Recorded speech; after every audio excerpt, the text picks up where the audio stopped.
Promissory note అంటే ఏమిటి? Promissory note యొక్క కాల పరిమితి ఎంత కాలము అనే ప్రశ్నకు జవాబుగా ఈ పుస్తకంలో ఇవ్వడం జరిగింది.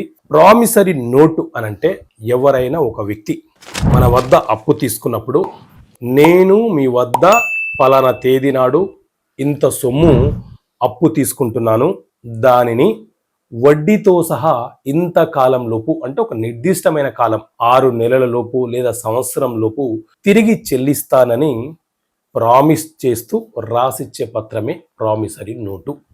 ఈ ప్రామిసరీ నోటు అనేది ప్రామిసరీ నోటుకు సంబంధించిన ఒక ఫార్మట్ పేపర్ ఉంటుంది. ఆ పేపర్ మీద రాసుకోవచ్చు. కానీ ఆ పేపర్ మీద రాసినప్పుడు రెవెన్యూ స్టాంపులు అతికించి ఎవరైతే అప్పు తీసుకుంటున్నారో వారి సంతకాన్ని తీసుకోవాలి.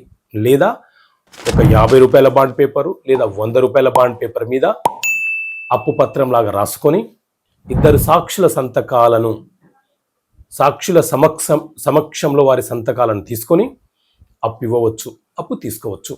ఈ ప్రామిసరీ నోట్ యొక్క కాల పరిమితి 3 సంవత్సరాలు. ఆ పేపర్ మీద ఏ తేదీ నాడు మనం అప్పిచ్చామో ఆ తేదీ రాస్తాం కాబట్టి ఆ రోజు నుంచి 3 సంవత్సరాలు ఆ పేపర్ చెల్లుబాటు అవుతుంది. 3 సంవత్సరాలలోపు మనము సివిల్ సూటు, మనీ రికవరీ అనే ఒక కేసుని మనం న్యాయస్థానంలో ఫైల్ చేసుకునే వెసులుబాటు మనకు ఉంటుంది.